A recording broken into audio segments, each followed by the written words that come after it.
नमस्कार दोस्तों, आपने या आपके परिवार के सदस्यों ने कभी ना कभी तो कोई दवा खाई ही होगी।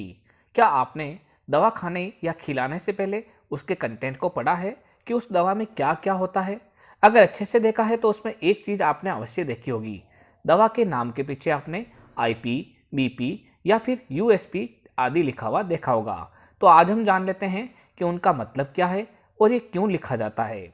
इसके अलावा भी हम जानेंगे कि दवा लेते समय आपको किन किन बातों का और ध्यान रखना चाहिए। तो वीडियो को अंत तक देखें जिससे कि सारी जानकारी आपको मिल सके। ऐसी ही दवाओं से जुड़ी संपूर्ण जानकारी देखने के लिए चैनल को सब्सक्राइब कर बेल आइकन अवश्य दबाएं। तो चलिए आज फिर एक बार कुछ नया सीखते हैं।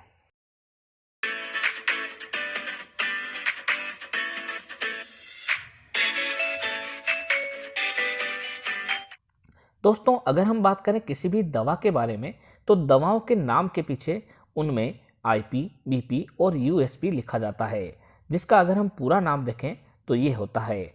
आईपी का मतलब होता है इंडियन फार्माकोपिया, बीपी का मतलब होता है ब्रिटिश फार्माकोपिया और यूएसपी का मतलब होता है यूनाइटेड स्टेट फार्माकोपिया। तो दोस्तों, फार्माकोपिया शब्द आपके लिए एकदम नया व अजीब शब्द लग रहा होगा। दोस्तों, फार्माकोपिया एक बहुत ही बड़ी पुस्तक का नाम है, या यूं कहें कि एक बहुत ही बड़े ग्रंथ या बुक का नाम है, जो कि 2, 3 या फिर 4 वॉल्यूम में आ सकता है। इस किताब या ग्रंथ में दवाओं के बारे में डिटेल जानकारी लिखी होती है।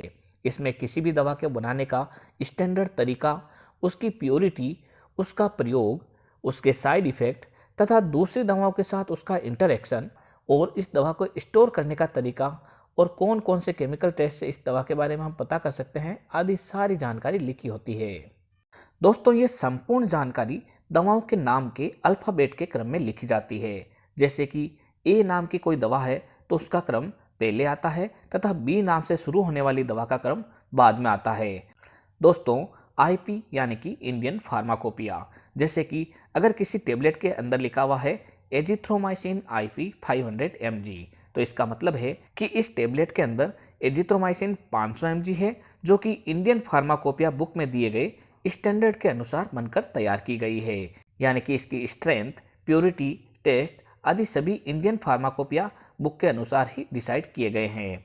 तो दोस्तों, ये तो बात हुई आईपी, बीपी और यूएसपी के बारे में। दोस्तों, इसके अलावा भी अगर दवा आप ले रहे हैं तो उसकी एक्सपायरी डेट के बारे में ज़रूर देखें। यदि किसी दवा की एक्सपायरी डेट मार्च 2024 लिखी हुई है तो इसका मतलब 31 मार्च 2024 तक उस दवा को आप काम में ले सकते हैं। तो दोस्तों, आपको ये जानकारी कैसी लगी कमेंट बॉक्स में अवश्य लिखें।